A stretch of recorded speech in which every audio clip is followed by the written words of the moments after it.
My coaching career began as the head coach of the Dallas Cowboys. I know, I don't have much experience, but I'm a smooth talker, and that was enough for Jerry Jones to kick out Jason Garrett and put me in instead.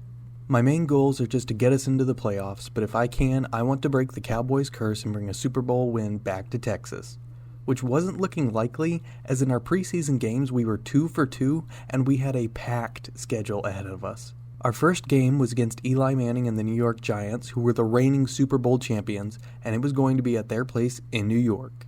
Let me tell you, I was nervous going into this one. The Giants got on the board first with a field goal, but after DeMarco Murray made a huge breakaway play on our first drive, we scored our first touchdown of the season and went up by 5 when we successfully made the 2-point conversion. Our second drive didn't go as well, however, as Tony Romo constantly missed throws or got sacked, but thankfully he managed to pull off a short pass to Jason Witten, who brought it in for a touchdown.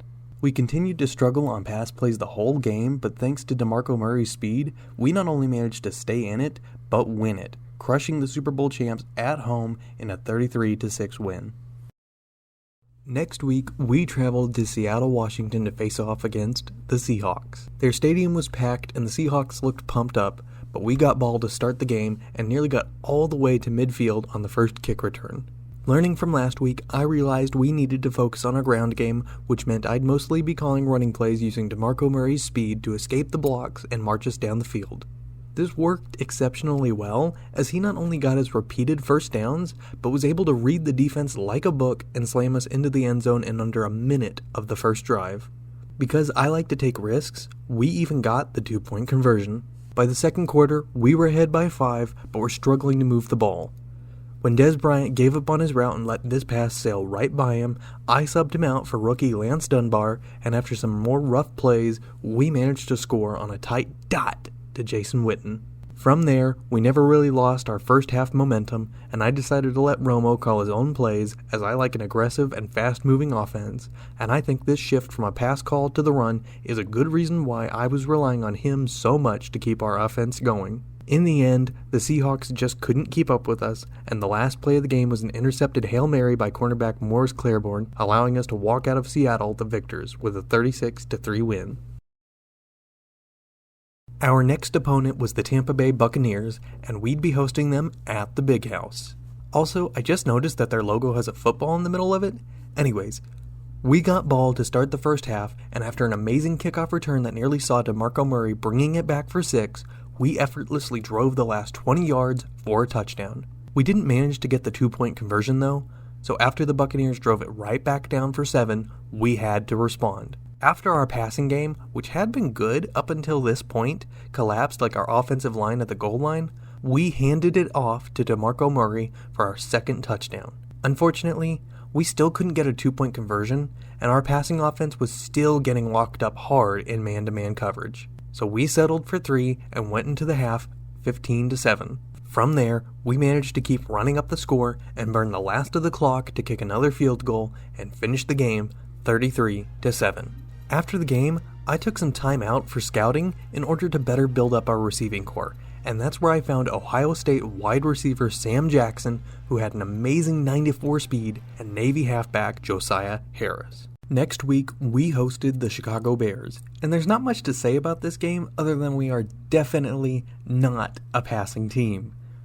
We booted the Bears out, and after a week off, we went to Baltimore to face the Ravens in a real matchup. They got ball to start the half and immediately scored, so I left it up to team captain Tony Romo to call the plays and get us back in the game, which he did, relying on DeMarco Murray to move us down the field with ease, where we probably should have gotten a flag for Murray kicking this guy in the face on a touchdown, but that didn't seem to matter, because on our next drive, the Ravens consistently killed our offense. Our defenders refused to block, our receivers couldn't get open, and I was honestly surprised when Romo finally got a pass off to Murray for a touchdown. Thankfully, our defense was happy to give the Ravens a receipt by repeatedly sacking Joe Flacco for big losses and sending us into the half up by 9. Despite some terrible play calls on my part that allowed the Ravens to get close to evening up the score, we managed to keep them out of the end zone and walk away from Baltimore with our undefeated season still alive, sitting atop not just our conference,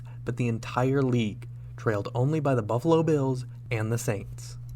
Next week, We were in Charlotte to take on the number 20 ranked Carolina Panthers. It took us until the second quarter to even reach their side of the field, and we had some serious issues getting there in the first place, resulting in several close fourth downs. That is, until DeMarco Murray found the gap and scored the touchdown to finally put us on the board.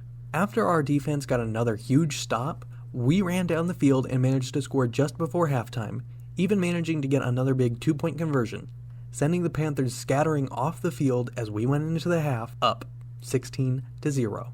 Even though they rallied to bring it within one possession with a big touchdown and conversion of their own, we kept running up the score and even recovered our own onside kick in the fourth quarter so we could cement our status as number 1, scoring another touchdown, running wild over the Panthers, nearly tripling their score and heading out with a 37-8 victory.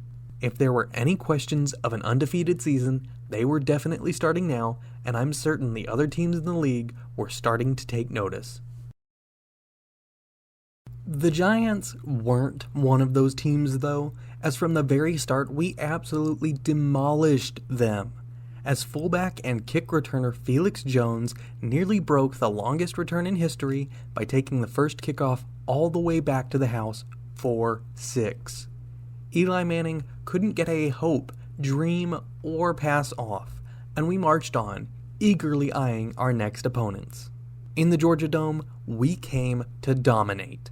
Our defense shut out the Falcons' offense, DeMarco Murray broke multiple tackles, ducked every guy on the field, and even broke records to keep us popping off hot, racking up over 330 rushing yards in a single game, breaking Adrian Peterson's record and getting 4 touchdowns for the 29-7 win. Next week, we were visiting the number 6 ranked Eagles, who were just coming off their own loss to the Saints. A dot to Jason Witten put us on the board first, and after forcing a huge fumble on defense, we picked up another touchdown, allowing us to go into the half 22-7. We continued to clutch up in the third quarter, stopping a breakaway pass and repeatedly holding off the Eagles' attempts to score, forcing them to take their 3 instead. After responding back by scoring again, we recovered our own onside kick and walked out with our heads high as we demolished the Eagles in a 43-17 win. In Week 10, we hosted the Browns, who just couldn't hold a candle to our offense. DeMarco Murray once again kicked a guy in the face for a touchdown, took a simple halfback slash 100 yards across the field, and ended the game with another interception. While the coach shook my hand, I could tell he really wanted to punch me instead, as we sent the Browns home with a 34-14 loss. In the aftermath, DeMarco Murray broke another record, and I continued working up my scouting on Sam Jackson and Josiah Harris. Thanksgiving heralded the annual Redskins-Cowboys playoff, in which we just continued to light the world on fire. And even though this running play completely broke down when DeMarco Murray sped away too quickly, Romo proved why he's the field general of our team by thinking quick, breaking free, and slamming it down on the Lone Star to help secure the win. A dominant 47-14 shocker. After filling up on turkey, we met the Eagles again, but this time they were ready. Scoring on their first drive meant we had to respond, and of course there was only one man who could do so. But that still didn't mean much when we couldn't move the football, going 4 and out multiple times and entering the half down by 4. We never really captured second half momentum, and this allowed the Eagles to go up by 1 in the last minute of the game and was truly crushing to the ego of our team. We failed to get into the field goal range and took our first loss of the season at home. We were still atop the league, but another loss like this could send us careening down the standings. The next week, the Cincinnati Bengals hosted us in a blizzard of a game, and all the commentators could talk about is whether we would have a repeat of last week of losing to the underdog yet again. Thankfully, we started off the game right by recovering our own kickoff, going into the half up 14-0 and recouping our losses to end the game 23-7. We were down, but certainly not out. We then had a rather dull game against the Steelers, winning by 17, and then went on to meet the Saints the next week. We managed to hold them to a field goal on their first drive, and I think they celebrated so hard because they knew they wouldn't get any more chances like that, as their second set of points came just in time for halftime with another field goal, and we sent them packing with an insulting 44-16 loss. Our final regular game of the season came in Washington, and although the weather was cold and stormy, I've never seen a group of boys so happy. Because even when we got knocked down, we always got right back up and pounded the rock all day from one end of the field to another, playing with that true high school energy as we got down and muddy, rocking on out with a win, sitting atop the entire league followed closely by the Jets, Saints, Patriots, and Packers. Our first postseason game was the divisional championship against the Minnesota Vikings, the only team that had players as big as I was. I'll be honest, they clearly deserved to be here just as much as we did, as the first score of the game didn't come until near the end of the third quarter, when DeMarco Murray managed to slip by the defense to go up 6. The Vikings responded late in the fourth, but we managed to hold on and burn just enough clock to kick a field goal for the 9-7 win, securing the championship and our road to the Super Bowl. The conference championship was on the line as we locked in against the Saints, who fought just as hard as the Vikings. It was a real offensive battle, as the Saints rocketed back from being 22 down to bring it within a single touchdown.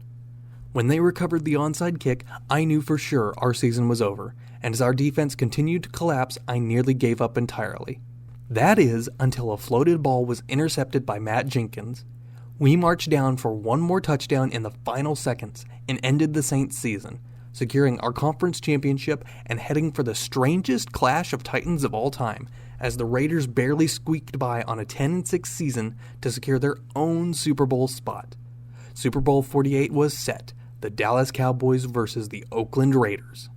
New Orleans was the site of our titanic clash, both locker rooms filled with nervous energy, but all of that fell away as we charged from the tunnel to the roar of the crowd. The Oakland Raiders, a miracle season in the making, were just a few short hours from breaking their own streak of bad luck. The only question now would be who wanted it more: the Cowboys, who last visited the Super Bowl in 1995 and defeated the Steelers at Super Bowl 30, or the Oakland Raiders, who last visited Super Bowl in 2002 and lost it to the Buccaneers in Super Bowl 38. We got ball to start, and even though we had a few difficulties, managed to get up on the board first. We then squibbed a kick down the middle that we somehow picked up, marched in for a second touchdown, and headed into halftime at 27-3 after a desperate field goal by the Raiders.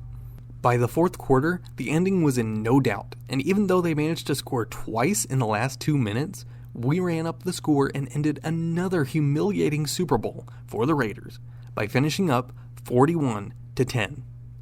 It's been a true miracle of a season, and I was in just as much disbelief as the team, and even though my suit was ruined, I still marched on the field to celebrate as the entire stadium went absolutely nuts. The Cowboys won! The Cowboys broke the curse. The Cowboys finally brought one back to Dallas after nearly 20 years. Being presented with that trophy was the best moment of my life, and we left New Orleans Super Bowl champions. Then the greatest triumph in all of sports. The Super Bowl belongs to them. For Phil Simms and all the crew, Jim Nance saying so long from the Super Bowl. The post-game wrap-up show is next, and we'll see you next year here on EA Sports.